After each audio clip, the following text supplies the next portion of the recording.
Hallelujah, glory be to Jesus Christ. ఈ video open చేసినటువంటి మిమ్మల్ని దేవుడు పరిశుద్ధాత్మతోని, తన ఆశీర్వాదంతోని, పరిశుద్ధాత్మ దేవుని జ్ఞానంతోటి పరిపూర్ణంగా నింపునుగాక. ఈరోజు మనం సంఘంలో ఉన్నటువంటి ఒక తికమక విషయాన్ని చెయ్యాలో వద్దో, లేక ఎలా చేయాలో, ఎవరు చేయాలో తెలియనటువంటి విషయాన్ని ధ్యానించబోతున్నాం. అవును, యేసుక్రీస్తు వారి యొక్క రక్తాన్ని గురించి, శరీరాన్ని గురించి మనం మాట్లాడబోతున్నాం. ఈరోజు చూస్తే నిజానికి దేవుని సంఘము ఎందుకు బలహీనంగా ఉంది, ఎందుకు ఇంకా వ్యాధులతోటి, బాధలతోటి ఇంకా బాధపడతా ఉన్నారు, ఇంకా ఎందుకు ప్రభుత్వాలకి లేకపోతే మనుషులకి ఇంకా సంఘాలు భయపడతా ఉన్నాయి అని చూస్తే, ఏదైతే దేవుడు చేయాలని చెప్పాడో అది చెయ్యకపోవడం, ఏదైతే దేవుడు చేయొద్దని చెప్పాడో అది చేయడం వలన మన చాలామంది ఈ రోజుల్లో కూడా యేసుక్రీస్తు వారిని నమ్ముతా కూడా శక్తివంతులుగా లేరు. యేసుక్రీస్తు వారిని నమ్ముతా కూడా ఆశీర్వదింపబడకుండా, ఇంకా పాపాన్ని జయించలేకుండా అదే స్థితిలో ఉండిపోయి బేదరికలో ఉండిపోతున్నారు. అదే శాపంలో సాతాను చేతిలో నలిగిపోతూ ఉన్నారు.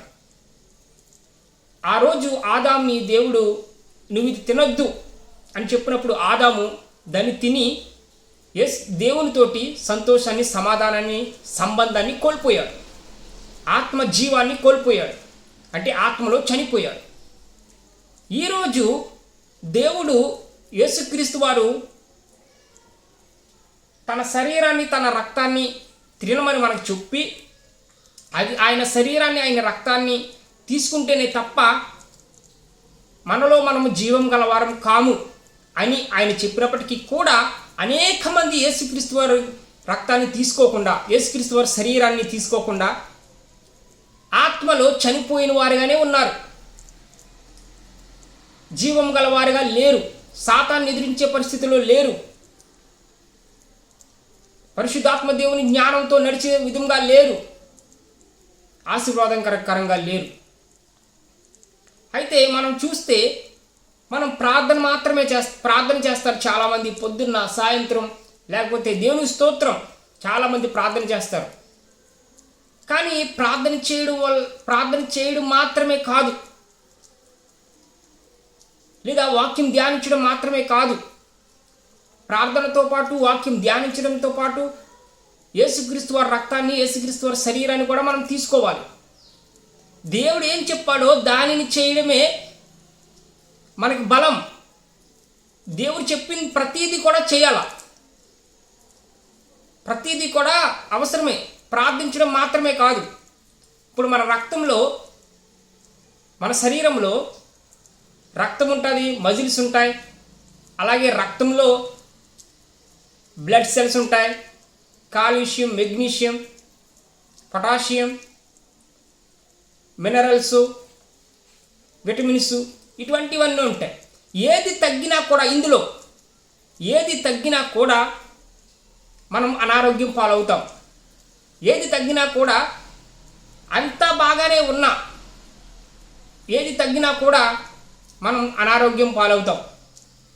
అలాగే మన ఆత్మీయ జీవితంలో ప్రార్థనతో పాటు, వాక్యం ధ్యానించడంతో పాటు, కానుకలు ఇవ్వడంతో పాటు మనం యేసుక్రీస్తు వారి రక్తాన్ని, శరీరాన్ని కూడా తీసుకోవాలి. ఎందుకనంటే ఇవన్నీ కూడా మన ఆత్మ జీవితంలో ప్రతీదీ కూడా ముఖ్యమే. యేసుక్రీస్తు వారితో నడుస్తున్నప్పుడు మనకి ప్రతీదీ కూడా, ఆయన చెప్పిన ప్రతీదీ చేయడం కూడా ముఖ్యమే. శరీరం అంతా మనకి హిమోగ్లోబిన్ బాగానే ఉన్నా, షుగర్ లెవెల్స్ సరిగా లేవనుకోండి, స్ప్లీన్స్, అది పాంక్రియాస్ సరిగ్గా పనిచేయట్లేదు అనుకోండి, షుగర్ వ్యాధి వస్తుంది. అప్పుడు శరీరంలో వ్యాధి వచ్చినట్టే. ఒకవేళ మన శరీరం అంతా బాగున్నప్పటికీ గుండె పని చేయలేదు అనుకోండి, గుండె ఆగిపోతే ఏమవుతామంటే మొత్తం ప్రాణాలే కోల్పోతాం, జీవం లేకుండా ఉంటాం.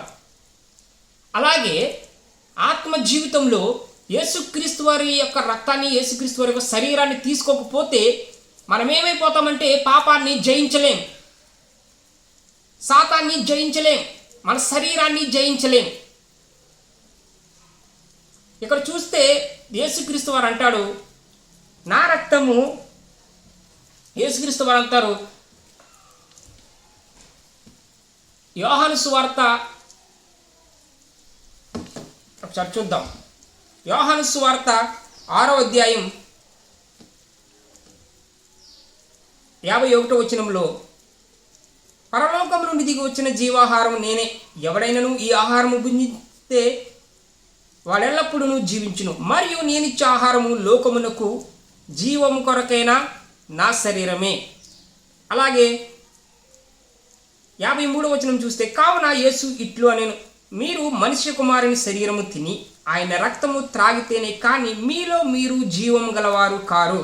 నా శరీరము తిని నా రక్తము త్రాగువాడే నిత్య జీవము గలవాడు. ఇక్కడ చూస్తే యేసుక్రీస్తు వారు అంటున్నారు, మీరు నా రక్తము త్రాగి నా శరీరం తింటేనే తప్ప మీలో మీరు జీవం గలవారు కారు. యేసుక్రీస్తు వారు స్వయంగా చెబుతున్నటువంటి మాటలు ఇవి. ఈరోజు ఎందుకు నేను ఆత్మలో ఎదగలేకపోతున్నాను, ఈరోజు ఎందుకు నేను పరిశుద్ధాత్మతో నింపబడలేకపోయాను, ఈరోజు ఎందుకు నేను సాతాన్ని జయించలేకపోతా ఉన్నాను, నా శరీరాన్ని జయించలేకపోతున్నాను అని అంటే, మనం యేసుక్రీస్తు వారి శరీరాన్ని, యేసుక్రీస్తు వారి రక్తాన్ని తీసుకోకపోవడం వలన. యేసుక్రీస్తు వారి రక్తము, యేసుక్రీస్తు వారి శరీరం అంటే ఏంటనంటే, ఇప్పుడు ఏదో మన పాస్టర్ గారు కొంచెం గ్లాసులో వేస్తే దాన్ని ప్రార్థన చేసి తాగేస్తున్నాం కదా అని అనుకుంటున్నామేమో. కానీ ఆ లోపలికి వెళ్ళినటువంటి ఆయన రక్తము మన శరీరంలో మనకి జీవాన్ని ఇస్తుంది. మన శరీరంలో ఆయన రక్తం పనిచేస్తుంది. మన శరీరంలో ఉండి మన ఆత్మలో వర్ధిల్లులాగన దేవుని యొక్క రక్తము పనిచేస్తుంది. అదే విధముగా ఆ రక్తము పాపాన్ని ఎలా జయించాలో అంటే యేసుక్రీస్తు వారి రక్తాన్ని, శరీరాన్ని తీసుకుంటున్నామనంటే దాని అర్థం యేసుక్రీస్తు వారినే ఆయన మనలో నిలుస్తున్నప్పటికీ కూడా మళ్ళీ ఈ విధంగా కూడా మన ప్రార్థన ఎట్లయితే చేస్తున్నామో ఇట్లా చేయడం వల్ల మన ప్రార్థన మన ఆత్మలో ఎట్లయితే మనకు శక్తినిస్తుందో, మన వాక్యం ధ్యానించడం వల్ల వాక్యం మన మూలుగుల్లోనికి, మన మాంసంలోనికి, నరమంలోనికి, మన శరీరంలోనికి వెళ్ళి మనకి ఎట్లా శక్తినిస్తుందో అదే విధంగా యేసుక్రీస్తు వారి రక్తాన్ని, యేసుక్రీస్తు వారి శరీరాన్ని తీసుకున్నప్పుడు ఆయన మనలో ఉండి పనిచేస్తూ ఉంటాడు. సాతాన్ని ఎలా జయించాలో చెప్తాడు ఆయన మనల్ని జీవం గలవాడిగా చేస్తాడు. ఆత్మలో చనిపోయిన స్థితిలో మనల్ని ఆయన ఉండనివ్వడు.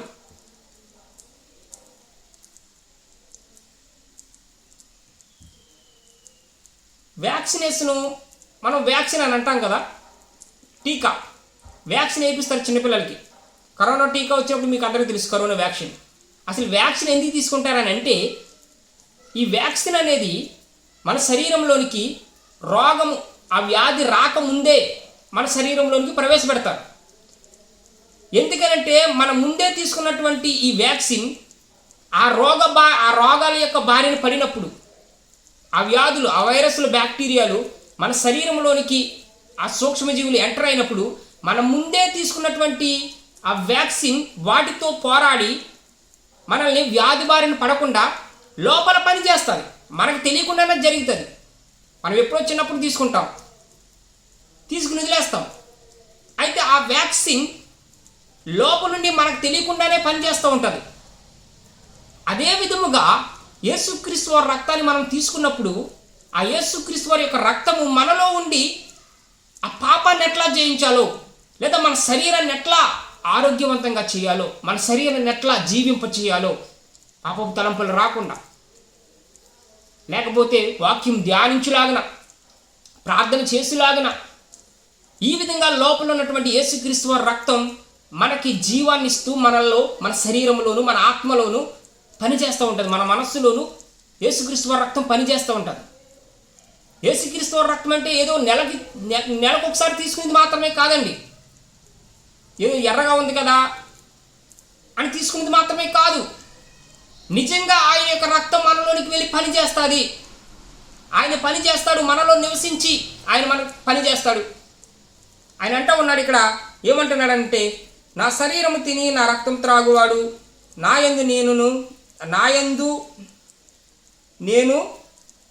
త్రాగువాడు నాయందును నా శరీరము తిని నా రక్తము త్రాగువాడు నా యందును నేను వాని యందును నిలిచియుందుము.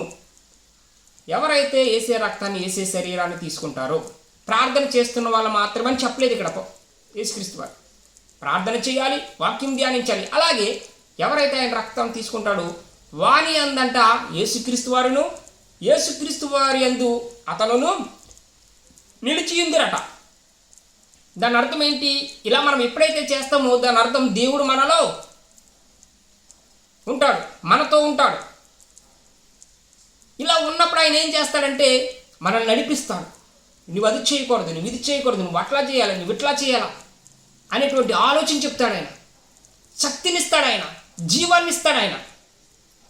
మనల్ని సాతాన్ని ఎదిరించడానికి జ్ఞానాన్ని ఇస్తాడు పరిశుద్ధాత్మ దేవునితోటి. అయితే ఆయన అంటా ఉన్నాడు, నా రక్తము తిని 53వ వచనంలో, మీరు మనుష్య కుమారుని శరీరము తిని ఆయన రక్తము త్రాగితేనే కానీ మీలో మీరు జీవం గలవారు కారు. చూసారా, మనం జీవించుంటే మాత్రమే సరిపోదు.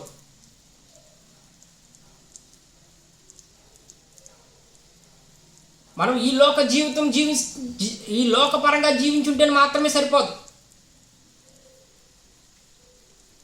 మన ఆత్మలో కూడా జీవం కలిగి ఉండాలి. ఆదాము ఆత్మలో చనిపోయాడు, ఆత్మీయ జీవితంలో చనిపోయాడు ఆయన. దేవుడు అతన్ని ఏదైనా తోటల నుంచి పంపించేసినప్పుడు, నీవు ఈ పండు తిన్నా వెంటనే చచ్చేదని దేవుడు చెప్పాడు. నిజంగానే ఆత్మ విషయంలో ఆయన చనిపోయినాడు, అధికారం కోల్పోయినాడు ఆయన. ఆయనకి జీవం లేదు, ఆత్మీయ జీవితం ఆయనకి లేదు కాబట్టి, ఆత్మలో ఆయనకి జీవం లేదు కాబట్టి అధికారాన్ని కోల్పోయినాడు ఆయన. సాతాను చేతిలో చిక్కుకుపోయినాడు, సాతాను బంధకాల్లో చిక్కుకొని పోయినాడు, శాపాన్ని అనుభవించినాడు.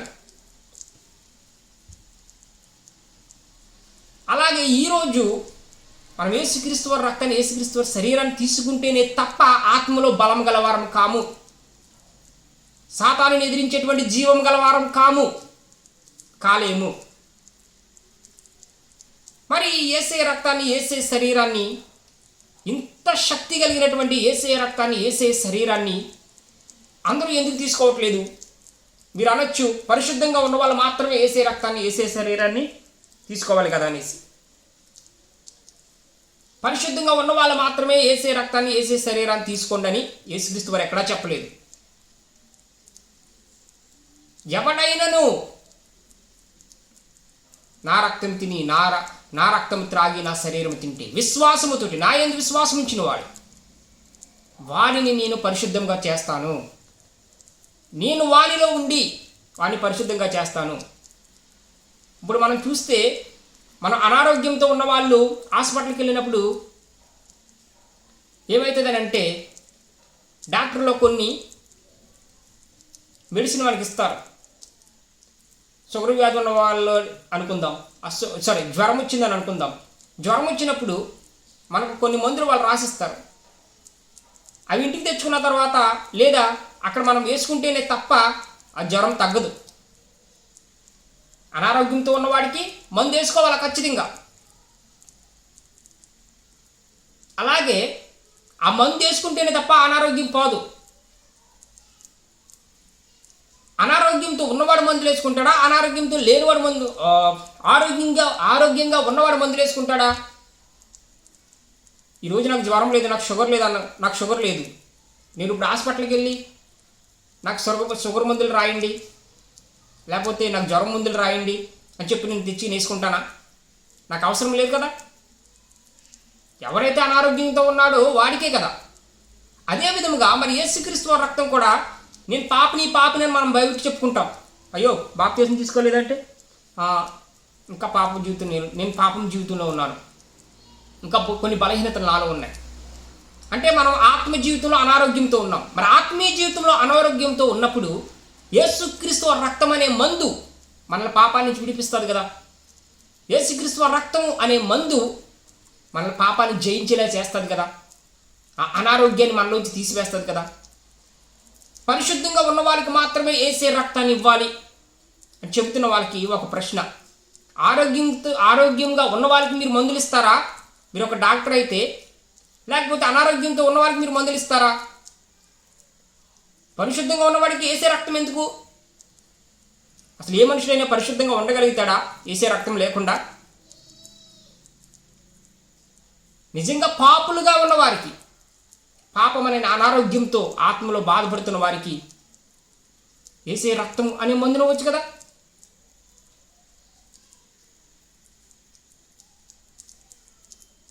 అంతా బాగున్న ఆరోగ్యంతో ఉన్న వాళ్ళు మందులు వేసుకోరు కదా, రక్తం ఎక్కిస్తూ ఉంటారు. ఎప్పుడు ఎక్కిస్తారు రక్తం అని అంటే, ఒక వ్యక్తికి లోపల రక్తం లేనప్పుడు, బలం లేనప్పుడు బయట నుంచి రక్తం తీసి ఎక్కిస్తారు. ఎందుకంటే ఆ రక్తం లోపలికి వెళ్ళి అతని జీవాన్ని ఇస్తుందని, అతని బలాన్ని ఇస్తుందని, అసలు అతను జీవించడానికే కారణమైనటువంటి రక్తాన్ని అతని దగ్గర లేదు కదా, బలం ఇతని దగ్గర లేదు కదా అని చెప్పి ఆ వ్యక్తికి మనం బ్లడ్ ఎక్కించడం జరుగుతుంది, అనారోగ్యంతో ఉన్నాడు కాబట్టి. మరి అదే విధముగా మరి యేసుక్రీస్తు వారి రక్తము కూడా ఎందుకు కార్చాడంటే, ఆయన మనమంతటా మనం ఎలాగా పరిశుద్ధం కాలేకపోతున్నా ఉన్నాం, మనం ఎలాగా నీతివంతులం కాలేకపోతూ ఉన్నాం, పాపాన్ని జయించలేకపోతూ ఉన్నాం, శాతాన్ని జయించలేకపోతూ ఉన్నాం. కాబట్టి ఆయన రక్తాన్ని చిందించాడు.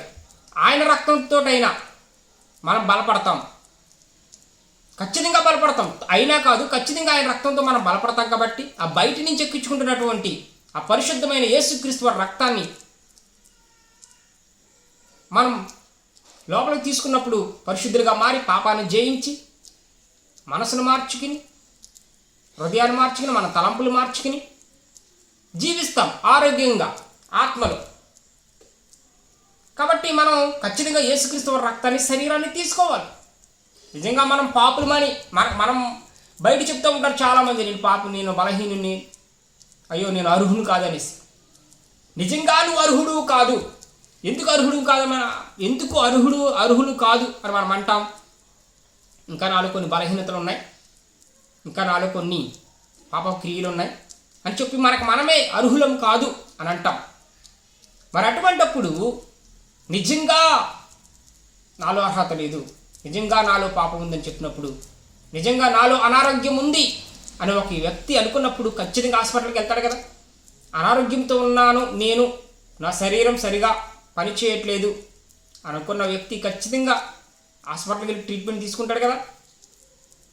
మరి నిజంగా నీకు అర్హత లేదని నీవు అనుకున్నప్పుడు, నాలో బలహీనత ఉందని నువ్వు అనుకున్నప్పుడు మరి యేసే రక్తాన్ని తీసుకోవాలి కదా, యేసే శరీరాన్ని తీసుకోవాలి కదా. సరే, మనం చూస్తే మరి అందరూ తీసుకోవచ్చు అన్నా అంటే అందరూ తీసుకోవచ్చు. ఆయన ఎందుకు విశ్వాసం ఉంచితే, ఆయన నువ్వు నమ్మితే యేసుక్రీస్తు వారు ఖచ్చితంగా నన్ను పరిశుద్ధపరచగలడు. ఆ పాపాలు క్షమించాడు ఆయన శిలువ పైన. ఇప్పుడు నన్ను కూడా నా జీవితంలో, ఇక నేను జీవించబోయే జీవితం కూడా ఆయన పరిశుద్ధంగా చేయగలడు, పరిశుద్ధంగా మార్చగలడు అని విశ్వాసం ఉంటే, ఆయన నన్ను ఆశీర్వదించగలడు, నాకు జీవం ఇవ్వగలడు అని విశ్వాసం ఉంటే ఖచ్చితంగా నువ్వు తీసుకోవచ్చు. నీలో బలహీనత ఉన్నా పర్వాలేదు, బలహీనత ఉంటేనే తీసుకోమని చెప్తున్నాను. నేను రోజు తీసుకుంటాను, దాదాపుగా కొన్ని సంవత్సరాల నుంచి తీసుకుంటా ఉన్నాను. నేను యేసుక్రీస్తు వారి రక్తం, నాకు దేవుడు నాతో మాట్లాడినప్పుడు యేసుక్రీస్తు వారి రక్తాన్ని తీసుకునే రోజున నేను నిజంగా నాలో చాలా పాపక్రియలు ఉండేవి, చాలా బలహీనతలు ఉండేవి. యేసుక్రీస్తు వారి రక్తాన్ని తీసుకుని, అయ్యా యేసయ్యా నీ రక్తమే నాలో పనిచేస్తుంది, నువ్వే నాలో పనిచేస్తావు ఉన్నావు అని చెప్పి తీసుకునేటప్పుడు చాలా మట్టికి నేను చేసేటువంటి ఆ క్రియలు కావచ్చు, ఆ బలహీనతలు కావచ్చు, చాలా మట్టిని వాటిని జయించగలిగాను దేవుని రక్తం ద్వారా, పరిశుద్ధాత్మ దేవుని ద్వారా. ఇంకా కొన్ని ఉన్నాయి. ఆ కొన్ని కూడా జయింపజేస్తారు పరిశుద్ధాత్మ దేవుడు, యేసుక్రీస్తు వారు. నీతిమంతులుగా మారిన తర్వాత యేసుక్రీస్తు వారి రక్తం తీసుకోమని బైబిల్ చెప్పట్లేదు. నీతిమంతులకి ఎందుకండి? ఆ రోజు ఆయన సిలువ వేయబడే ముందు తన శిష్యులకి తన రక్తాన్ని, తన శరీరాన్ని ఇచ్చాడు కదా. వాళ్ళందరూ పరిశుద్ధులా? ప్రపంచంలో ఉన్న పరిశుద్ధులు వాళ్ళేనా? వాళ్ళందరినీ పట్టుకొచ్చి మీరు అందరూ పరిశుద్ధులు కాబట్టి మీకు నేను సాదృశ్యంగా నా రక్తాన్ని, నా శరీరాన్ని ఇస్తానని చెప్పాడు ఆయన? కాదు కదా. అక్కడ ఇంకా అబద్ధాలు ఆడేటువంటి పేతురు లేడా? నమ్మక ద్రోహం చేసేటువంటి పేతురు అక్కడ లేడా? యేసుక్రీస్తు వారిని ఎవరో తెలియదు, 3 సంవత్సరాలు ఆయనతో తిరిగి గుడ్డివారి కళ్ళు తెరిచినప్పుడు, చనిపోయిన వారిని లేపినప్పుడు, రొట్టెలను చేపలను మరి మార్చిన అనేక 12 గంపలు మిగిలిపోయేలా పంచిపెట్టినా కూడా 12 గంపలు మిగిలిపోయేంతలా ఆశీర్వదించినటువంటి మార్చినటువంటి యేసుక్రీస్తు వారు కూడా మరి పేతురు తిరగలేదా? ఆ రోజు నాకు తెలియదు యేసుక్రీస్తు వారు ఎవరు అని చెప్పాడు. మరి కొండ మీద పేతురు, యోహాను, యాకోబులు వెళ్ళినప్పుడు యేసుక్రీస్తు వారు రూపాంతరం చెందాడు కదా యేసుక్రీస్తు వారు. అప్పుడు స్వయాన పేతురు చూశాడు కదా. చూసినప్పుడు కూడా నాకు యేసుక్రీస్తు వారు ఎవరో నాకు తెలియదు అని చెప్పిన పేతురికి కదా యేసుక్రీస్తు వారు ఎవరో ఇచ్చింది. అంటే పేతురు పరిశుద్ధుడా? పేతురులో ఇంకా నమ్మక ద్రోహం లేదా? అబద్ధం లేదా? మల్కు చెవి నరికేసినటువంటి ఆ తొందరపాటు, ఆ హత్య చేసేటువంటి, ఆ కొట్లాడేటువంటి తత్వం ఇంకా పేతురులో లేదా? అయినా కానీ పేతురికి పోలేదా యేసుక్రీస్తు ప్రభుల వారు? డబ్బు కొట్టేసినటువంటి, తనను అప్పగించినటువంటి యూదాకి యేసుక్రీస్తు వారు తన రక్తాన్ని ఇవ్వలేదా? మరి అటువంటి వాళ్ళందరికీ తీసుకొచ్చి ఇచ్చాడు కదా యేసుక్రీస్తు వారు. అంటే అప్పుడు వాళ్ళలో బలహీనత లేదా?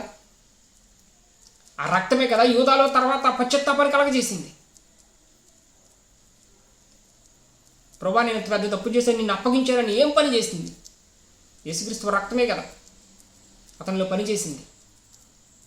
సరే, అది పెద్ద టాపిక్ కదా, అంత ప్రవచనాత్మకంగా చేశాడు, ఎంత సరే, అదంతట పెద్ద టాపిక్ అయినప్పటికీ కూడా అక్కడ యేసుక్రీస్తు వారు యూదాలో బలహీనత ఉన్నదని తెలిసి కూడా నా రక్తమే నిన్ను రక్షిస్తుంది, ఇది నువ్వు తీసుకో అని చెప్పి అతనికి యేసుక్రీస్తు వారు ఇవ్వలేదా? పాపుల కొరకే కదా ఆయన అంటూ ఉంటాడు అక్కడ మత్తయి సువార్తలో 26:26లో అంటాడు ఏమనంటే, ఇది అనేకుల కొరకు చిందించబడుతున్నటువంటి నా నిబంధన రక్తము, అనేకుల కొరకు పాప క్షమాపణ నిమిత్తమై అనేకుల కొరకు చిందించబడుతున్నటువంటి నా రక్తము. పరిశుద్ధుల కొరకు మాత్రమే అని చెప్పట్లేదు దేవుడు అక్కడ. నీతిమంతుల కొరకు మాత్రమే నేను చిందిస్తున్నాను రక్తం అని యేసుక్రీస్తు వారు చెప్పలేదు అక్కడ. యేసుక్రీస్తు వారు కేవలం చెప్పింది ఏంటంటే అనేకుల కొరకు పాప క్షమాపణ నిమిత్తమై. అంటే మరి ఇప్పుడు ఎవరు తీసుకోవాలి? ఇది ఎవరు తీసుకోవాలి? పాపలే కదా. పాపల నిమిత్తమే కదా చిందించబడింది.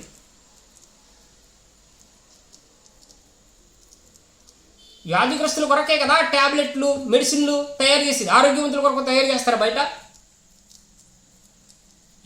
వ్యాధిగ్రస్తుల కొరకే కదా ఆ మెడిసిన్ తయారు చేసేది, వాళ్ళే కదా వేసుకునేది. మరి యేసుక్రీస్తు వారు కూడా మనలో పాపం ఉందని తెలిసే కదా, మన పాపం జయించలేకపోతున్నామనే కదా ఆయన రక్తాన్ని కార్చాడు, ఆయన శరీరాన్ని బలిగా ఇచ్చాడు ఆయన. సరే, అందరినీ తికమకపరిచే ఒక వచనం ఉంది. ఆ వచనాన్ని పట్టుకునే చాలామంది అందరికీ యేసుక్రీస్తు వారి రక్తాన్ని ఎవరు మీకు అందరికీ తెలిసిన విషయమే. ఎవడు అయోగ్యంగా తీసుకొనునో వాడు శిక్షావిధికి కారకుడును. అయోగ్యంగా ఇప్పుడు ఎవరు తీసుకున్నారో చెప్పాలా. ఇప్పుడు అనారోగ్యంగా ఉన్నవాడు మెడిసిన్ తీసుకున్నాడు అనుకోండి, ఆ ట్యాబ్లెట్లు వేసుకున్నాడు అనుకోండి, వాడు యోగ్యంగా తీసుకున్నట్లు. ఎందుకంటే వాడికి ఆరోగ్యం ఉంది కాబట్టి. సారీ, వాడికి అనారోగ్యం ఉంది కదా లోపల, వాడికి బలం లేదు కాబట్టి. వాడు ఆ బలహీనత నుంచి, ఆ అనారోగ్యం నుంచి బయటపడాలి కాబట్టి వాడు తీసుకున్నాడు. దాన్ని అయోగ్యం అంటాం. అంటే కరెక్ట్, హీఈస్ కరెక్ట్. అదే మెడిసిన్ని ఒక జ్వరం లేనివాడు, షుగర్ లేనివాడు షుగర్ ట్యాబ్లెట్ వేసుకున్నాడు అనుకోండి, అది యోగ్యమా? ఆరోగ్యంతో ఉన్నవాడు ట్యాబ్లెట్లు వాడడం యోగ్యమా? కాదు కదా. అంటే యోగ్యత అంటే ఏంటి? మరి పరిశుద్ధులకే ఎందుకు ఇస్తా ఉన్నారు? పరిశుద్ధులు ఆల్రెడీ పరిశుద్ధులకు ఇవ్వడం ఎందుకు? పరిశుద్ధులు వాళ్ళు చెప్పుకుంటున్నప్పుడు వాళ్ళకి ఇవ్వడం ఎందుకు? అంటే యోగ్యత ఎక్కడ పోతుందని అంటే, నిజంగా అయోగ్యంగా తీసుకునే వాళ్ళు ఎవరంటే, అయోగ్యంగా ఇచ్చే వాళ్ళు ఎవరంటే, ఎవరైతే పరిశుద్ధంగా ఉన్నామని చెప్పుకుంటున్నారో వాళ్ళే, ఆరోగ్యంగా ఉన్నామని చెప్పుకుంటున్నారో వాళ్ళే ట్యాబ్లెట్లు వేసుకుంటే ఎట్లా ఉంటుందంటే అయోగ్యంగా ఉంటుంది. ఎవడైతే నేను అనారోగ్యంతో ఉన్నాను, అవును ఈ ట్యాబ్లెట్ నా కొరకే తయారు చేయబడింది, ఈ మెడిసిన్ నా కొరకే తయారు చేయబడింది, నేను తీసుకోవాలా అని తీసుకునేవాడు యోగ్యంగా తీసుకుంటున్నట్టు. ఎందుకంటే తనకు సమస్య ఉంది కాబట్టి ఆ సమస్య నుంచి బయటపడాలని తీసుకునేవాడు, ఆ మందుని, ఆ సొల్యూషన్ తీసుకునేవాడు యోగ్యంగా తీసుకుంటున్నట్టు. తన పరిస్థితికి తగినట్లుగా, తన పరిస్థితి మారడానికి అక్కడ ఉన్నటువంటి అవకాశాన్ని ఉపయోగించుకునేవాడు, యోగ్యంగా చేసేవాడు. తనకు అవసరం లేకపోయినా తీసుకునేవాడు, అయోగ్యంగా చేసేవాడు. కాబట్టి మనలో పాపం ఉందని బలహీనతలో మనం అనుకుంటే కనుక ఖచ్చితంగా యేసుక్రీస్తు వారి రక్తాన్ని, శరీరాన్ని తీసుకోవాలి. ఎందుకంటే దాన్ని చేయించాలి కాబట్టి. ఇంకొక వచనం కూడా ఉంది, తనను తాను పరీక్షించుకొనవలెను. పౌలు గారు చెప్తాడు అక్కడ 1 కొరింథీలో 11వ అధ్యాయం దగ్గర. అని చెప్తాడు, తనను తాను పరీక్షించుకొనవలెను. ప్రతివాడును తనని తాను, ప్రతివాడు అన్నాడండి ఇక్కడ పౌలు గారు. పరిశుద్ధంగా ఉన్నవాళ్ళు మాత్రమే అనలేదు, లేకపోతే తెల్ల బట్టలు వేసుకున్న వాళ్ళు మాత్రమే అనలేదండి. ఆయన ప్రతివాడు తనను తాను పరీక్షించుకొని, ఎట్లా పరీక్షించుకోవాలనంటే, ప్రభువా ఇదిగో నా దేవా, ఇది నా కొరకు చిందించబడినటువంటి, నా పాపాన్ని క్షమించేటువంటి, నా పాపాన్ని మార్చేటువంటి, దాని పాపస్థితి నుంచి విడిపించేటువంటి నీ రక్తము, నీ శరీరం ప్రభువా. దేవా ఇదిగో నాలో అయితే ఇంకా అబద్ధాలు అనేటువంటి ఆ తత్వం ఉంది, నాలో అయితే ఇంకా వేరే వేరే చేసే వేరే వేరే బలహీనతలు ఉన్నాయి. కాబట్టి ప్రభువా నేను దీని నుంచి బయటపడాలనుకుంటున్నాను, దీని నుంచి నన్ను విడిపించు ప్రభువా. నీ రక్తము ద్వారా నా శరీరాన్ని బలపరచండి, నీ రక్తము ద్వారా నా ఆత్మను బలపరచండి, పరిశుద్ధాత్మతో నన్ను బలపరచండి ప్రభువా. నువ్వు నా కొరకే చిందించవయ్యా ఈ రక్తం అని చెప్పి తీసుకోవాలా. పరీక్షించుకుని మనకున్నటువంటి బలహీనతలు ఆయన ఎదురుగా ఒప్పుకొని వాటి నుంచి విడిపించి దేవా అని ప్రార్థించుకుని, విన్నవించుకుని, ఆ మందుని, ఆ యేసుక్రీస్తు వారి యొక్క రక్తాన్ని, శ్రేష్టమైనటువంటి జీవాన్ని ఇచ్చేటువంటి యేసుక్రీస్తు వారి రక్తాన్ని తీసుకోవాలా పరీక్షించుకుని. ఇంకా నన్ను మార్చి ప్రభువా, నేను మారాలనుకుంటున్నాను అని చెప్పి తీసుకోవాలి. ఈ విధంగా కాకుండా నేను పరిశుద్ధంగానే ఉన్నాను అని తీసుకునేవాడికి ఇంకా మరి అయోగ్యము యోగ్యము మీరైనా అర్థం చేసుకోవాలని నేను కోరుకుంటున్నాను. ఇక చూస్తే అక్కడ ఏం జరిగిందని అంటే, అక్కడ పౌలు ఎందుకు అలా చెప్పాల్సి వచ్చిందని అంటే, అక్కడ అందరూ తీసుకునేవారండి. ఆ కొరింథీ సంఘంలో ప్రతి ఒక్కడు ఏదో పెళ్లి భోజనానికి వెళ్ళినట్టు వెళ్ళేవారంట. వాళ్ళంతా కూడా అందరూ అక్కడ బైబిల్ చెప్తుంది, మీరందరూ కూడి వచ్చి ఒకేసారి భోజనం చేయట, ప్రభు భోజనం చేయట వీలు పడదు అంటే అందరూ తీసుకునేవాళ్ళు. అందరూ ప్రతి ఒక్కరు తీసుకునేవారు వాళ్ళు. కానీ అక్కడ సమస్య ఏంటనంటే, వాళ్ళు తీసుకుంటున్నప్పుడు వాళ్ళు అది యేసుక్రీస్తు వారి రక్తము పరీక్షించుకోవాలి, అది తీసుకున్నప్పుడు పరీక్షించుకోవాలి అని అది వాళ్ళకి అది దృష్టిలో పెట్టుకునే వాళ్ళు కాదు. వాళ్ళు ఇస్తున్నారు కదా తీసుకుందాం అనేది ఒక భోజనం చేసినట్లుగా చేసేవారు. అందుకు వాళ్ళకి చెప్పాడు, మీరు పరీక్షించుకోండి రా బాబు, ముందు మీరు పరీక్షించుకోండి, తీసుకోండి అని చెప్పలే. అక్కడ సేవకుడు మీరు అందరూ తీసుకోవద్దని చెప్పలే, తీసుకున్నప్పుడు పరీక్షించుకోండి. పరీక్షించుకోకుండా ఏదో పెళ్లి భోజనం చేసినట్టు, విందు భోజనం చేసినట్టు తీసుకుంటే కనుక అది మీకు అయోగ్యం అయిపోతుందిరా నాయన. మీరు అది తీసుకున్నప్పుడు ప్రార్థన చేసుకోండి రా, దేవుడిని అడగండి రా మీ బలహీనతలు తీసివేయమని. ఆయన జీవం గల రక్తాన్ని ఇచ్చినందుకు ఆయనకి కృతజ్ఞతాస్తుతులు చెల్లించండి రా అని చెప్పి పౌలు గారు అక్కడ ఉన్నటువంటి సమస్యని ఒక లేఖలో రాశాడు. ఆయన సొల్యూషన్ ఇంకొక మాట కూడా అంటాడు, నేను వచ్చిన తర్వాత మిగిలినవన్నీ క్రమపరుతును, ప్రస్తుతానికి ఇలాగైతే చేయండి. మరి వెళ్ళిన తర్వాత ఏం చెప్పాడో తెలియదు మనకు పౌలు గారు అక్కడ ఇంకా. కాబట్టి అక్కడున్న సమస్యకి పౌలు గారు చెప్పింది ఏంటంటే, మీరు అందరూ కూడి వచ్చేసి అందరూ తీసుకోండి, కానీ ప్రతివాడు కూడా తీసుకున్నప్పుడు పరీక్షించుకోండి, మీ బలహీనతలు ఒప్పుకోండి దేవుని దగ్గర అని చెప్పేవాడు. కాబట్టి ఇంత శ్రేష్టమైనటువంటి అవకాశాన్ని, ఇంత శ్రేష్టమైన తన శరీరాన్ని, రక్తాన్ని యేసుక్రీస్తు వారు మనకి ఇచ్చాడు. మన శరీరంలో జీవం గలవారుగా ఉండడం. అక్కడ ఆ కొరింథీ సంఘంలో వాళ్ళకి కనీసం వేసే రక్తాన్ని త్రాగుతున్నాం, వేసే రక్తాన్ని తింటున్నాం అన్నటువంటి ఆ ఒపీనియన్ కూడా వాళ్ళకి లేకుండా పోయింది. కాబట్టి ఇందువలననే మీరు అనేకులు రోగులై ఉన్నారు, బలహీనులై ఉన్నారు, నిద్రించుచున్నారు. ఎందుకంటే మీరు ఏం చేస్తున్నారో మీకే తెలియదు, మీరు తీసుకునేదేంటో మీకు తెలియనే తెలియదు. ఈ రోజుల్లో కూడా మనం అసలు అక్కడ ఏమి ఇస్తున్నారో, అసలు యేసుక్రీస్తు వారి అక్కడ రక్తం ఏం చేస్తుందో మనలోకి వెళ్ళి కూడా చాలామందికి తెలియదు. పరిశుద్ధులు తీసుకోవాలి. మరి ఇలా ఉండడం వలన చాలా సమస్యాత్మకంగా ఉంటుంది. జ్ఞానం లేకపోవడం వల్ల అనేక మంది నశించిపోతున్నారన్న వచ్చిన మీకు చాలా బాగా తెలుసు. కాబట్టి దేవుడు ఏం చేయాలో అంతా ఆయన చేసేసాడు. ఆయన తన రక్తాన్ని చిందించాడు, మనకి పెట్టాడు, ఇదిగో తీసుకోండమ్మా అని. మనం చేయాల్సింది మనం చేయకపోతే మనం ఎప్పటికీ బలహీనులుగానే ఉంటాం, మనం ఎప్పటికీ బేదరికంలోనే ఉండిపోతాం, ఆ పాపపు జీవితంలోనే మనం ఉండిపోతాం. ఎందుకంటే మనల్ని పాపాన్ని నుంచి విడిపించేటువంటి ఆ రక్తాన్ని, శరీరాన్ని మనలోకి మనం తీసుకోలేకపోతున్నాం. కాబట్టి మనందరినీ తీసుకోవచ్చా? ప్రతి ఒక్కరూ తీసుకోవచ్చు. మన ఇంట మనం తీసుకోవచ్చు, ప్రతిరోజు తీసుకోవచ్చు. పేతురులో అంటాడు కదా, మనము రాజులైన యాజక సమూహం అని. మరి యాజకుని పని ఏంటి? యాజకుడు ప్రతిరోజు యాజకుడు బలినివ్వడమే కదా. మరి అది కాబట్టి ఆ యొక్క మనం యాజకులుగా, ఒక యాజకుని పనిగా మనం అందరం యాజకులమే కాబట్టి ఆ యేసే రక్తాన్ని, యేసే శరీరాన్ని మనము తీసుకోవచ్చు. ప్రతిరోజు పాస్టర్ గారు వచ్చి ఇవ్వాలంటే అవుతుందా? ప్రతిరోజు మనం సంఘానికి వెళ్ళాలంటే అవుతుందా? పోనీ చర్చికి వెళ్ళాలంటే అవ్వదు. పోనీ పాస్టర్ గారు మన ఇంటికి వచ్చి ప్రతి ఒక్కరి ఇంటికి వచ్చి ఇవ్వాలంటే అవుతుందా? అది అవ్వదు. కాబట్టి మనమే యాజకులము, మనమే రాజులము. మనము కూడా ఇంటి దగ్గర యాజకుడికి చేయవలసిన పనిగా మనము ఆ యేసే రక్తాన్ని, యేసే శరీరాన్ని తీసుకుని మనం బలపడవచ్చు. కాబట్టి ఇటువంటి చక్కటి అవకాశాన్ని మీరు ఉపయోగించుకుంటారని, మరి యేసుక్రీస్తు నామములో మరింత బలపడతారని, ఇప్పటికే మీరు బలపడి ఉంటే దేవుని స్తోత్రం, ఇంకా బలపడాలని, అనేక మందికి ఇంకా తెలియజేస్తారని, ఈ వాక్యాన్ని షేర్ చేస్తారని, మీకు నచ్చితేనే, మీరు బలపరచబడితేనే అనేక మందికి షేర్ చేయండి, లైక్ చేయండి, సబ్స్క్రైబ్ చేయండి. Glory to Jesus Christ. Thank you. మీకు ఏమైనా డౌట్స్ ఉంటే కామెంట్ బాక్స్లో కామెంట్ చేయండి. ఖచ్చితంగా నేను ఆన్సర్ ఇవ్వడానికి ప్రయత్నిస్తాను. ఖాళీగా ఉంటే కనుక ఖచ్చితంగా ఆన్సర్ ఇవ్వడానికి ప్రయత్నిస్తాను. Thank you. Glory to Jesus.